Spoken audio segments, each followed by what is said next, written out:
Obrigado, pastor Tadeu. Boa noite, amados. Boa noite, queridos e queridas do Senhor. Neste encerramento do mês da família, eu imagino que muita coisa dos céus Deus falou, Deus ministrou, Deus usou. E nessa noite nós queremos nos apropriar da preciosa palavra do Senhor. Quero convidar você a abrir a sua Bíblia, a palavra de Deus, lá em João, capítulo de número 5.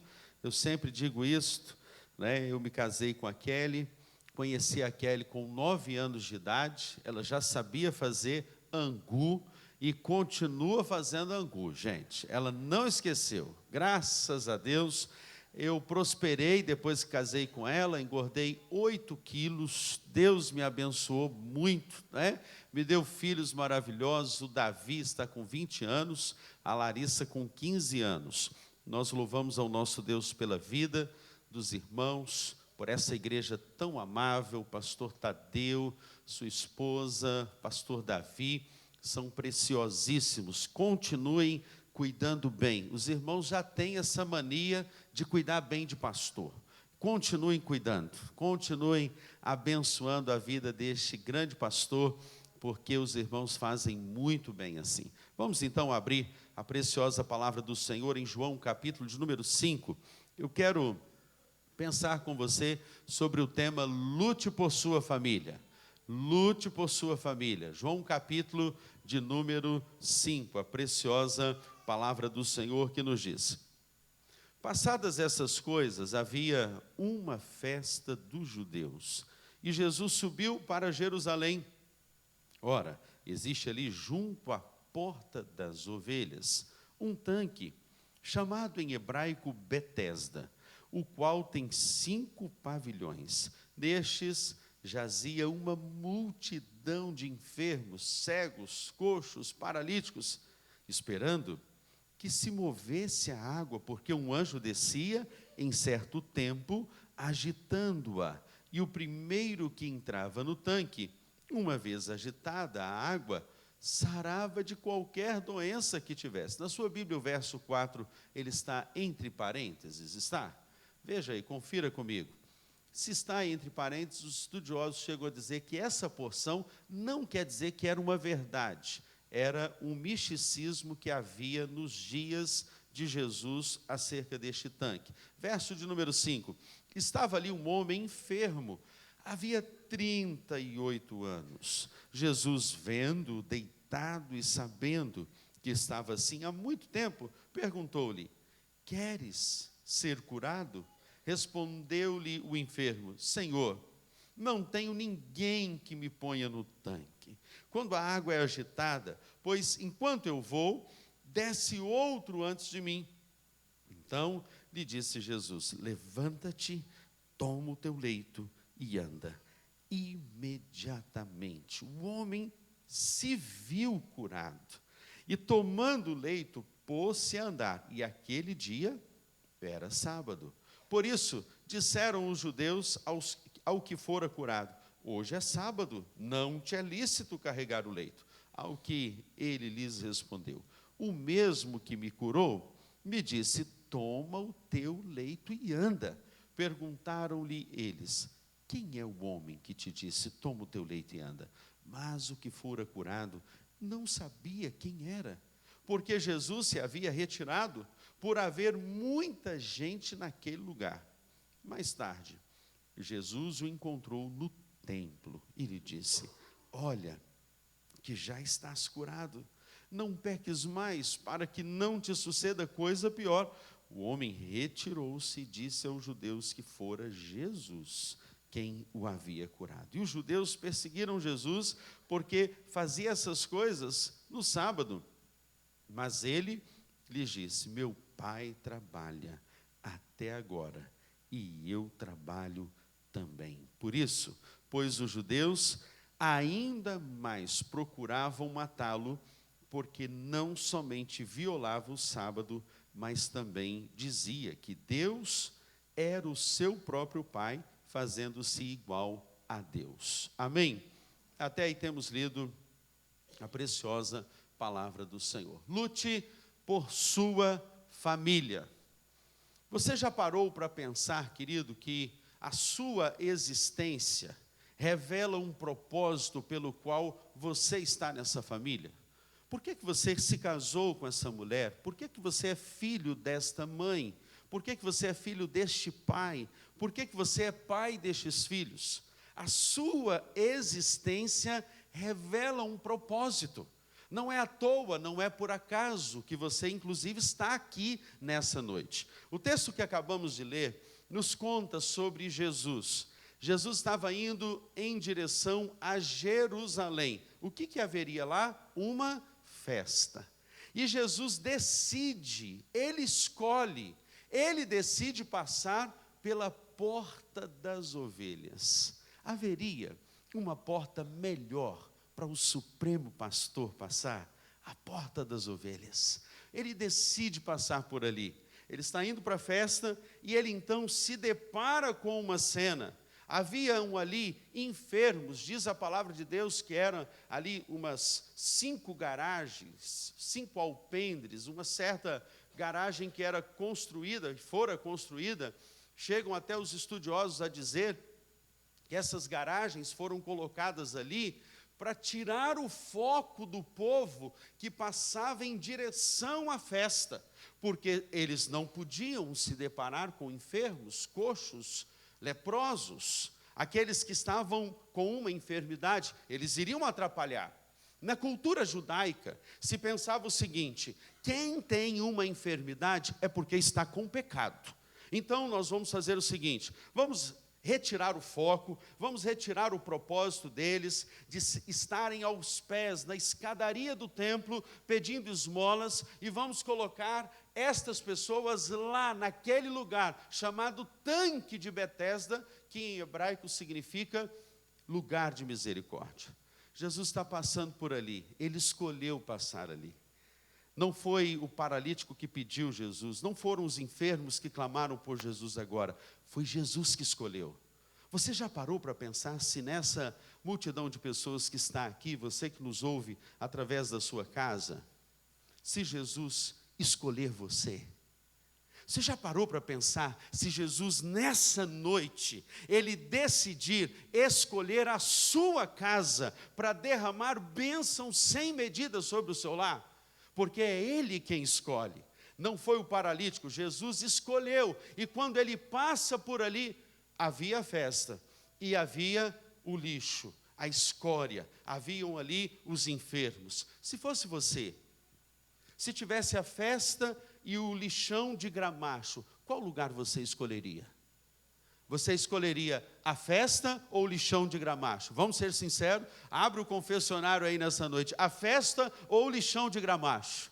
A festa. Ainda bem que Jesus ele escolheu o lixo, por isso ele me escolheu, e por isso que ele te escolheu também.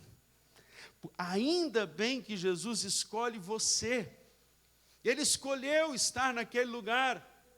E é interessante, queridos, porque quando Jesus se aproxima ali daquele homem que jazia 38 anos, quando Jesus nasceu, esse homem já estava lá.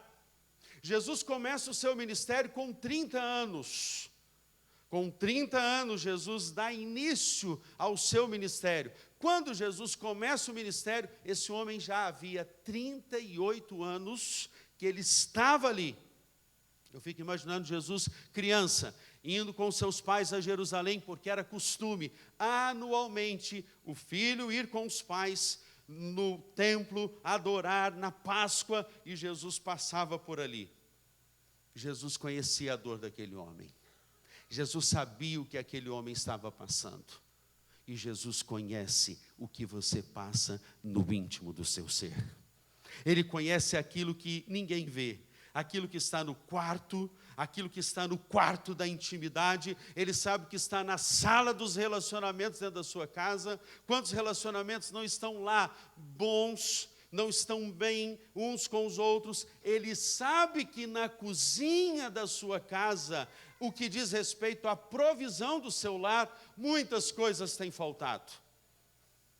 Mas nessa noite, Jesus escolheu você, a sua casa, para resgatar a essência do seu lar. Você crê assim também, querido? Alguns detalhes deste texto são muito interessantes para uma aplicação a nós como família, a você. Esse homem que estava ali desprezado, esquecido, esse homem estava em uma condição que ele se arrastava, ele era colocado. Veja que quando Jesus pergunta assim, queres ser curado? Eu acho que Jesus, ele é muito cômico, né? Porque ele perguntou para aquele homem, você quer ser curado? Óbvio que uma pessoa que está paralítica, está com uma lepra, está cega, se você perguntar, você quer ser curado? É lógico que ele vai querer. Mas aí, uma pessoa que realmente quer resgatar a essência do seu lar e da sua família, uma pessoa que realmente quer entrar no centro da vontade de Deus, ela vai ter que abandonar a maca, ela vai ter que agora carregar a maca, ela vai ter que ter os seus enfrentamentos, ela vai ter que lidar com o passado. Quando nós temos que tratar alguma questão na nossa casa, nós precisamos de coragem. E são poucas as pessoas que têm coragem. É mais fácil ficar na maca, é mais fácil ficar paralítico, é mais fácil jogar para o escanteio, é muito mais fácil a gente não lidar com as demandas do nosso próprio ser, quebrar o orgulho, quebrantar-se, olhar para dentro de si, fazer um mergulho no próprio ser, é o maior desafio que um ser humano tem. Mas Jesus vai e pergunta, queres ser curado? Sabe que eu estudando este texto, eu entendi uma coisa dentro dessa pergunta de Jesus, queres ser curado? É assim, depois de 38 anos, depois de sofrer tanto, depois de tanto choro, de tanta dor, de tanta humilhação, de tanta traição, de tanta indiferença, porque nas casas o que mais tem havido é o quê? Frieza, indiferença. Não é porque você é bonito por fora, não é porque você é bem vestido por fora, que você esteja bonito por dentro. Não é porque a sua casa é pintada por fora, e ela é uma casa bonita, que ela esteja bonita por dentro. Jesus sabia disto, e nós sabemos, queridos, que muitas vezes o que nós precisamos é que a fonte da vida, a fonte que vem da essência de Deus, ela vá ao lugar da nossa paralisia. Você quer que nessa noite a fonte vá a você naquilo que está paralítico dentro da sua casa? Você quer, querido? Você almeja isso na sua casa? Aquilo que está paralisado, aquilo que não se move, é o filho que não se levanta para adorar a Deus mais. Você ensinou tanto. Você foi a mulher sábia, a mulher que edificou a sua casa, e agora vê o filho que não quer mais saber de Deus, o filho que precisa voltar para Deus. Deixa eu fazer aqui um apanhado. Quantas pessoas, mães, estão aqui que precisam que os seus filhos voltem para o Senhor? Levante as suas mãos, você que precisa. Olha para você ver. Pastor, uma conferência é pouca. Precisamos realizar mais. Nós precisamos, aquilo que está paralítico, aquilo que é a fonte. Agora, não é o homem que vai até a fonte, é a fonte que vai até Jesus. E algumas coisas Jesus vai quebrar. Há uma conferência nos céus para uma escolha da sua casa nessa noite. E eu sei que você quer ser uma mulher sábia. Quantas mulheres precisam de maior sabedoria? Levanta a sua mão aqui. Fica com medo de Jesus voltar, não. Não é igual aquela história da mulher, o evangelista que trocou, né? A mulher sábia edifica a sua casa. Ele falou assim, a mulher sabiá é de ficar em casa. Ele trocou o negócio, ele inverteu a parada, né? A mulher sabiá é de ficar em casa. Algumas coisas Jesus vai quebrar aqui. Em primeiro lugar, Jesus quebra o misticismo. Eu fiz questão de, na minha leitura, abrir esse parênteses com você, porque não quer dizer que isto era verdade, era uma crendice. Vocês acham que existe misticismo nas nossas casas, nas nossas famílias? Nós precisamos voltar à essência. E existe. Você quer ver uma coisa? Quando você fala assim, menina, está vindo aí uma tempestade, um problemão, menina, você não sabe o que vai acontecer. Sabe o que as pessoas falam? Os crentes. Ai, isola. Isso é misticismo. Isso é crendice, isso é superstição. Esse negócio de andar e passar debaixo da escada, mas isso dá um azar terrível, sabe como é que é? Sabe, a minha sogra é uma bênção, uma mulher convertida, transformada pelo poder de Deus. Mas antigamente, ela cria nos negócios, Deus foi fazendo a obra, mexe daqui, mexe dali. Você sabe que esse negócio de quebrar a velha vida, o velho homem, não é uma coisa muito fácil, não. A minha sogra, ela cria que se uma pessoa sonhasse com barata, a pessoa falava assim com ela, ô dona Anessi, o nome dela é Anessi. Anessi, sonhei com barata. Ela fala, falsidade. É falsidade. Sonhou com barata? É falsidade. Aí outra pessoa chegava e falava assim, Anessi dos céus, sonhei com cobra. Cobra? Traição. A outra falou aqui, traição, já conhece. A minha sogra, ela buscava de tudo, de tudo. Se tivesse um negócio lá de oração com um copo d'água, ela estava lá em frente. Senhor, cura ela. Sal grosso, banho de sal grosso. Deus foi fazendo a obra. Mas teve até uma época, uma vez ela foi a Belo Horizonte. Você deve ter percebido pelo meu sotaque, eu sou mineiro, você que não me conhece. E ela foi a Belo Horizonte, aquela ia fazer uma prova. E chegou lá na igreja, uma igreja do reteté, pentecostal, tinha um corredor. E aí o pastor estava lá na frente, e a minha sogra veio com a Kelly era nova, e veio assim, não, ela continua nova, né? Então, veio o pastor, é porque os anos estão passando, mas ela continua, eis que se fizeram novas todas as coisas. E aí o pastor orando, e pá, orando aquela coisa, quando entra a dona Anessi e a Kelly ali, ele olha e fala assim, senhora, eis que vejo uma seta no seu braço. Ela olhou assustada e falou assim, Ave Maria. Deus vem fazendo a obra. Hoje ela já não tem mais essas coisas. Crendices, né? Esse negócio de coelho atrás da porta, vassoura atrás da porta. Tem gente que é assim, e acordei com o pé esquerdo. É capaz de dar um salto para trás e falar assim, tem que levantar com o pé direito. Superstição. Superstição, Jesus vai quebrar isto. Não existe numa casa que quer resgatar a essência, uma casa que quer lutar pelo senhorio de Cristo, crer no poder de Deus. Outra coisa que Jesus ele vai quebrar, a religiosidade. Jesus quebra a religiosidade. Você percebe no texto comigo que quando Jesus diz para ele no verso de número 9, imediatamente o homem se viu curado. No verso 8 ele diz, levanta-te, toma o teu leito e anda. E quando os religiosos judeus o veem, carregando a maca em pleno sábado, eles dizem, quem é que te deixou? Não é lícito carregar a maca. Porque para eles a religião era mais importante do que a vida.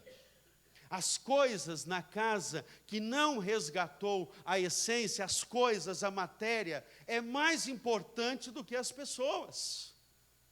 A sua casa precisa de uma restauração, porque o consumismo está tomando conta das famílias. E as coisas estão sendo mais importantes. A lei diz assim, você tem que ter um esforço para chegar até o tanque. Esforço, eu tenho que ir, lei. Jesus, a graça vem até aquele que precisa de cura. Graça. A lei diz assim, não tem ninguém que faça por mim. Jesus diz, não, eu fiz por você na cruz, louvado seja o nome do Senhor. Isso é graça. O texto nos ensina sobre isso, ele se vitimiza. Tem muita gente que está assim, queridos, ele vai se tomando por uma cantiga, uma lamúria, um lamento, uma lamentação. Meu marido não me vê, a minha esposa não é como a fulana, não tem ninguém por mim, não tem ninguém que me dá o carinho. Seja a mudança que você quer que aconteça na sua casa, louvado seja o nome do Senhor. Peça isso a Deus nessa noite: eu vou ser a mudança que eu quero.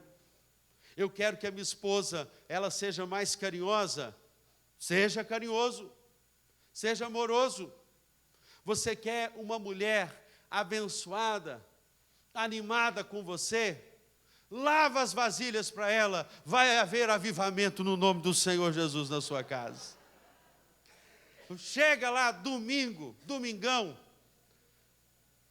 pastor Tadeu, cheio do poder do Espírito Santo, pregando para o povo aqui nesse púlpito. Chega em casa, quando a mulher amarra o cabelo, gente, lá em casa os meninos falam assim: a mamãe quando ela amarra o cabelo, meu Deus, e aí é voadora para lá, ela veste-se no samurai mesmo, o negócio fica bravo lá em casa. Vocês meninos, vejam a juventude aqui, vocês precisam ajudar mais em casa. Como é que anda o serviço lá na sua casa? A mãe fala assim: ô menino, ô Rafael, tem algum Rafael aqui nessa noite? Tem algum Rafael? Levanta a mão. Tem algum Joãozinho aqui? João. Ah, tem ali o Rafael, né? Então, diz: Rafael, pendura a roupa lá para mim, porque acabou de bater na máquina e daqui a pouco vai chover, eu tenho que pegar esse sol. O menino fala assim: tem outro, não, chama fulana. Ele fica protelando, mas eu quero crer que a essência do Senhor Jesus vai ser resgatada nessa casa, no seu lar, na sua família, o serviço, a dedicação, a sabedoria. Eu fico impressionado porque houve um milagre na casa de Jairo, e quando Jesus vai fazer o milagre, ele chama Pedro, ele chama Tiago, ele chama João e os pais da menina. Ele não chamou Tadeu, porque Tomé, Tadeu ele pode ter chamado, ele não chama Tomé, ele chama Tadeu, ele São Judas Tadeu, ele chama Tomé. Não vai chamar Tomé, porque Tomé é o símbolo na Bíblia da incredulidade, a falta de fé. Uma casa que precisa resgatar a essência não pode ter Tomé, tem que crer que tudo é possível, crer que de repentemente Jesus vai passar ali e vai transformar aquele lar. A casa que precisa resgatar a essência, é interessante que Jesus chama quem? Ele chama João, porque João é o símbolo de quê na Bíblia, gente? Do amor. É a graça em pessoa. Vai haver um milagre aqui da filha de Jairo, vamos chamar João, o amor. E ele chama quem mais? Ele chama Tiago. Porque Tiago na Bíblia é o símbolo da sabedoria. É ele quem escreve assim: olha, quem tem ausência de sabedoria, quem tem falta de sabedoria, peça, porque Deus em nada lhes impropera. E a sabedoria que vem do alto é antes pacífica, é pura, é imparcial e é cheia de frutos. Que Deus te envolva nessa noite cheio de sabedoria, você saia daqui nessa noite. Interessante que Jesus vai quebrar então a religiosidade, porque gente sincera, olhando para o lugar errado, para o tanque. Havia algumas regras nesse tanque, muito interessante. Às vezes a gente vai impondo algumas regras, e isso tem a ver com a família, porque ali, todos são concorrentes no tanque. Quem chegar primeiro. Na sua casa, na sua família, existe competição? É o primeiro? Como é que é o negócio lá, quando você coloca o bife na mesa, bife maior, dá aquela garfada? Competição. Quem chegar primeiro? Onde Deus está nisso, gente? Que casa é essa que tem competição, rivalidade? Não. Segundo, ali também eles não tinham um segundo lugar. Outra coisa, não se pode tirar os olhos da água. Jesus está falando com o paralítico, ele não tira os olhos da água.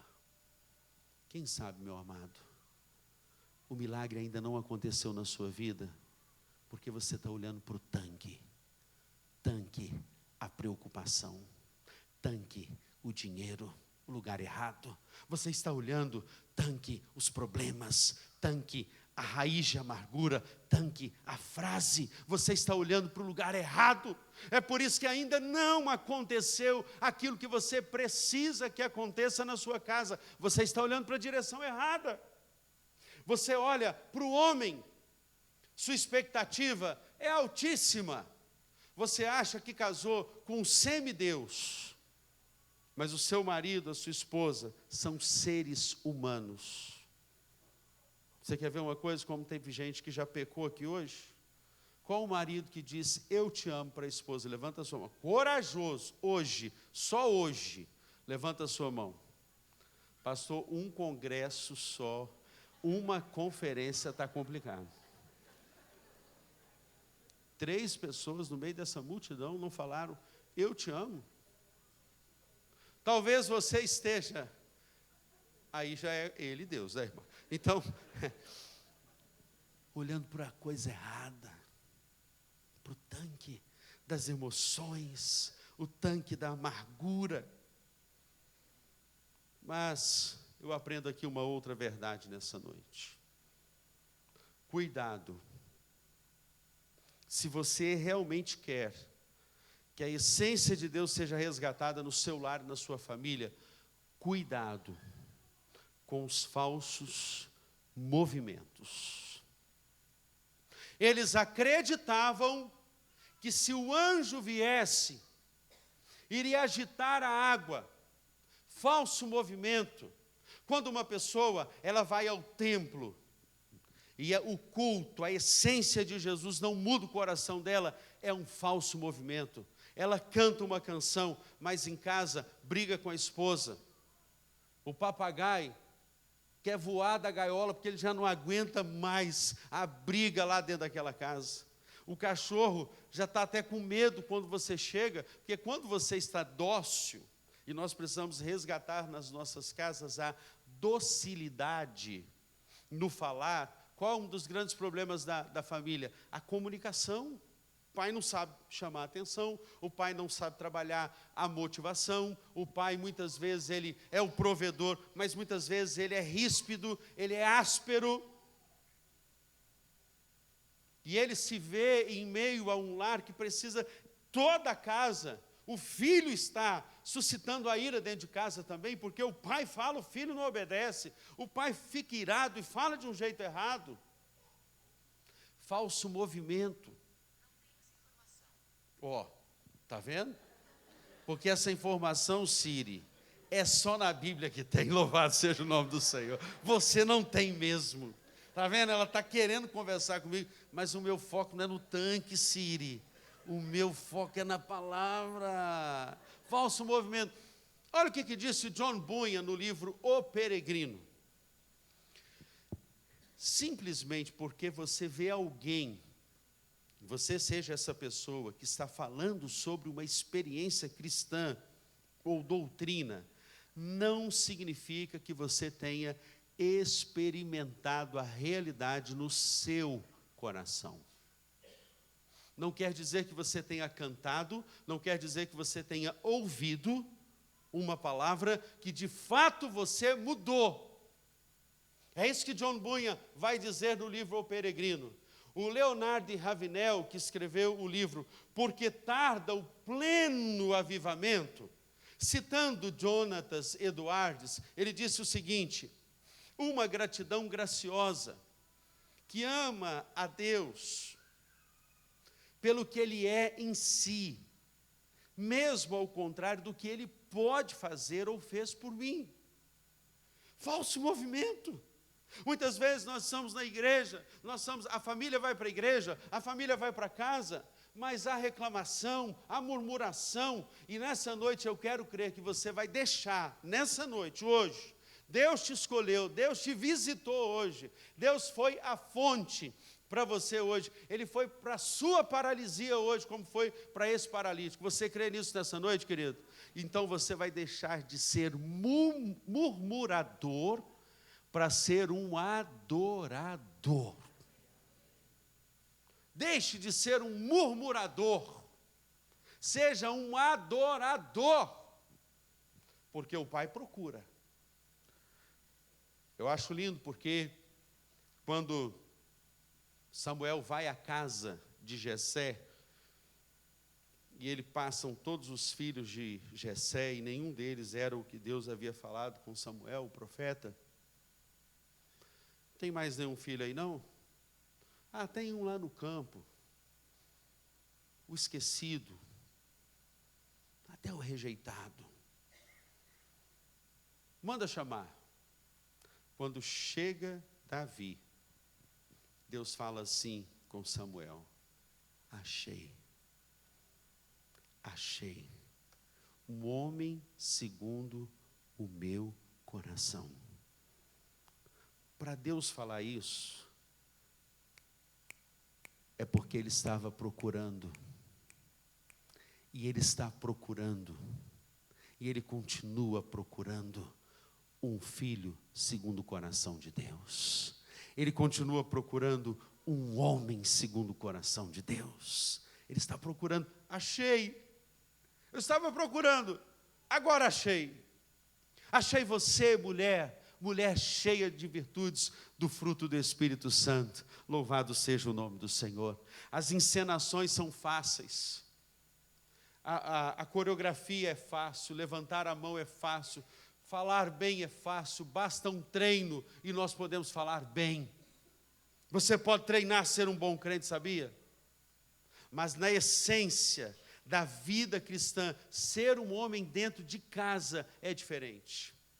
Mas em último lugar, persevere na busca pela transformação do seu lar.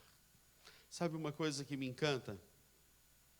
Esse homem tinha 38 anos que estava paralítico, mas ele buscava o milagre dele. Quantos anos faz que você está com esse problema dentro da sua casa? Esse homem tinha 38 anos, e sabe o que me encanta mais ainda? O olhar por outras lentes, por outros olhos, por um outro óculos, esse texto, é que esse homem, se ele era paralítico e não tinha ninguém que o levava até o tanque, quando ele tinha necessidade, ele fazia necessidade nele mesmo. Ele estava fétido, mas ele pega a maca, ele levanta, e agora ele chega aonde? Ele vai para onde no texto? Onde que o texto nos mostra, queridos? Ele vai para onde? Pro templo. Agora você imagina a pessoa mal cheirosa, maltrapilho, fedendo a urina, suas próprias necessidades que ele fazia com ele mesmo ali, parado, não tinha ninguém por ele. Ele pega tudo aquilo, a maca, e vai para o templo. Lá está a mulher com a bolsa Louis Vuitton da época, a mulher do manto, está lá, um manto judaico, os judeus estão lá, o homem com a sua estola sacerdotal, foi adorar no templo, e vem aquele homem. Sabe o que esse texto está mostrando para nós, irmãos? Para a nossa casa, para a nossa família? Deus não está preocupado com o nosso exterior. Deus está preocupado com a nossa essência. Por fora, maltrapilho, mas a essência dele foi mudada, porque a fonte chegou na vida dele e transformou o coração dele. Você precisa de um milagre na sua casa, na sua vida? Você precisa de um milagre na sua própria essência? Deixa eu lhe contar uma história de uma menina chamada Tessie. Tessie, uma menina que viu a sua mamãe e o seu papai chorarem porque o seu irmãozinho estava muito enfermo dentro da sua casa. E aquele menino adoeceu, e eles compraram remédios, nada resolvia o problema daquele menino. E ela ouviu o pai e a mãe no quarto conversando e dizendo assim: o nosso filho vai morrer. Desce automaticamente, foi na sua gavetinha e pegou $1. Pega aquele único dólar que ela tinha e ela se lembra, há uma farmácia perto da nossa casa, eu vou lá naquela farmácia. E ela então pega $1, põe no bolso e vai correndo àquela farmácia. Quando chega lá, a farmácia estava fechada, mas havia um homem de paletó e havia um outro de vestes brancas. Ela bateu na porta e disse: moço, abre aqui para mim, por favor. E de lá, o homem de branco dizia: não, já está fechado. E ela batia: moço, abre por favor essa porta, eu preciso de ajuda. Até que aquele moço de branco vai até a porta, abre e diz assim: menina, a farmácia já fechou. Eu estou aqui com o meu irmão que veio da Colômbia e veio me visitar. E aquela menina implorou para aquele moço de branco, que era o farmacêutico, e disse assim: moço, o meu irmãozinho vai morrer. Se eu não fizer nada por ele, ele vai morrer. O meu pai e a minha mãe já gastaram todos os recursos e ele vai morrer. Eu preciso de ajuda, mas eu trouxe aqui $1. É tudo que eu tenho para comprar um remédio poderoso para que o meu irmãozinho seja curado. Ao que o homem de paletó vai até a porta e diz: o que está acontecendo aí? Não era nada mais, nada menos do que o doutor Armstrong, que havia vindo da Colômbia, e ao chegar ali, foi visitar o irmão, e olha aquela cena, e ela disse: o meu irmãozinho está muito mal. O doutor Armstrong chama o seu irmão farmacêutico e disse: menina, nós vamos lá na sua casa agora. E eles vão juntos com aquela menina, olham lá o menino debaixo da coberta, febril, muito enfermo. Ele disse: pai, mãe, nós preparem tudo, porque eu vou mandar comprar as passagens agora. E esse menino, eu vou levá-lo para a Colômbia, e ele vai receber todo o tratamento que ele precisa para a cura acontecer na vida dele. Nós vamos gastar todos os esforços, porque o que essa menina fez, essa criança fez, eu creio que há um propósito em tudo isto. Eles arrumam as coisas, pegam o avião, partem para a Colômbia. Chegam lá, aquele menino começa a receber o melhor tratamento. O hospital, os médicos, ali estavam os recursos, estavam tudo. No quarto estava o pai, a mãe e Tessie, aquela criança. E Tessie com ela ali, eles orando, pedindo pelo irmãozinho, eles pedindo pelo filho. Ao que a mãe pergunta assim: Tessie, o que você fez para o seu irmãozinho receber essa cura, esse tratamento? Ele está melhorando, Tessie. O que você fez? Ao que Tessie respondeu para o seu papai e a sua mamãe: ah, mamãe, eu não sei, eu tinha apenas $1 e a fé, e por isso o meu irmãozinho está sendo curado. Aquele menino foi restaurado, e o legado da fé de alguém que não precisa de muito, mas precisa de um movimento de Deus, de uma persistência de Deus, de uma perseverança que vem de Deus, para continuar lutando, para não desistir, para esse resgate da essência de Deus vir e curar, e tratar, e transformar, e fazer a obra que Ele precisa e quer fazer no seu lar. Abaixe a sua fronte nessa noite, nós vamos orar ao nosso Deus. Esse homem demonstra resiliência. Jesus mostra quem importa. Ele não olhou para o lado, não olhou para a esquerda, para a direita, ele não olhou para a festa, ele olhou para aquele homem. E nessa noite Jesus está dizendo assim: eu estou olhando para você, eu escolhi você, na Assembleia Celestial, na conferência que houve nos céus, eu escolhi a sua casa, Eu escolhi você, marido. Eu escolhi você, esposa. Eu escolhi você, filho. Porque eu vim para resgatar aquele que estava perdido. Eu vim para tratar. Eu vim para curar. Eu vim para transformar. É muito interessante porque o texto nos diz, é a Bíblia que nos diz, que o homem então se viu curado. Ele tomou o leito, ele começou a andar, e diz a palavra de Deus, aquele homem se viu curado. Se veja curado pelos olhos da fé no nome do Senhor Jesus. Veja você casado no nome do Senhor Jesus, você que é solteiro. Se veja. Veja o seu filho entrando por essas portas com as suas mãos erguidas, dizendo: eu andei muito tempo longe da presença de Deus, mas agora eu quero voltar. Eu preciso voltar. Eu me lembro quando a enfermidade bateu na nossa casa. Procuramos os melhores recursos, os melhores médicos. Eu morava em Minas Gerais. A minha esposa estava com uma dor chamada dor dos trigêmeos. 1 a cada 1000 pessoas tem essa dor. Buscamos os recursos em Vitória, Espírito Santo. Viemos a Botafogo, no Rio de Janeiro, com o melhor cirurgião de cabeça e pescoço.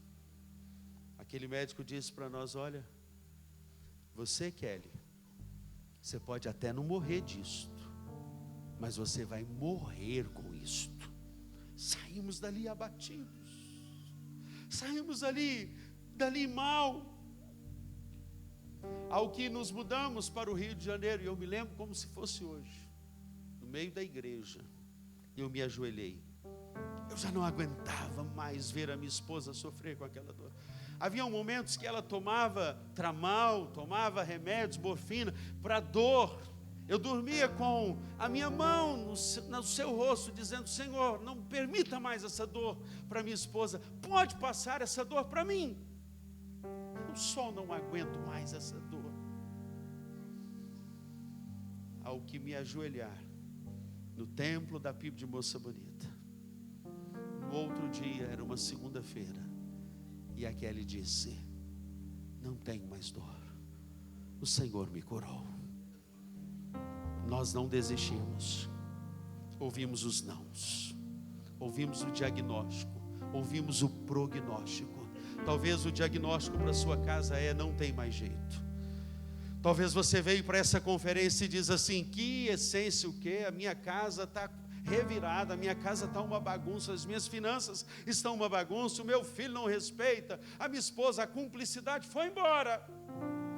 Mas nessa noite Deus quer resgatar. Feche os seus olhos, abaixe a sua fronte. Queres ser curado? Deus está te dizendo: você ainda crê? Depois de 38 anos, você ainda crê que o novo de Deus pode acontecer na sua vida?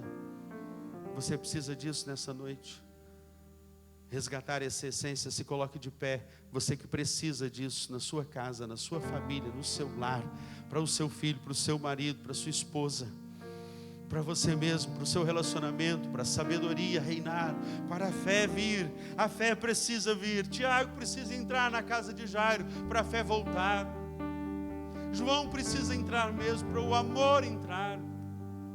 A fé de Pedro, o homem que andou sobre as águas, hoje Deus está restaurando e vai fazer, porque Ele é poderoso para fazer infinitamente mais de tudo quanto pedimos ou pensamos, segundo o poder que opera em nós. Você que está de pé, quero te convidar a vir a esse altar. Venha aqui comigo, venha. Nós vamos orar ao nosso Deus. Não importa o que você vai colocar nesse altar, não importa a sua dor, o que importa é que Jesus se importa, e Ele te viu, Ele te vê, Ele te conhece. Por fora podemos estar com a melhor roupa, mas precisamos, como paralíticos, sermos curados na essência. Dê um espaço para que as pessoas cheguem aqui e venham, e nós vamos orar ao nosso Deus. E nós vamos pedir que a bênção de Deus chegue à sua casa hoje. É isso que nós vamos declarar. bênção do Senhor virá sobre os filhos dos filhos, a primeira, segunda, terceira, quarta, quinta geração. Creia, não foi por acaso que você se casou, não foi por acaso que você nasceu nesse lar. Você pode ter tido um pai alcoólatra, mas você é um crente em Jesus, louvado seja o nome do Senhor. Você pode ter tido um pai que foi ausente, mas melhor do que quem foram os seus pais é quem será o pai dos seus filhos. Uau! Melhor do que quem foram os seus pais é quem será o pai dos seus filhos, quem será a mãe do seu filho. Então creia nessa noite, a bênção do Senhor virá.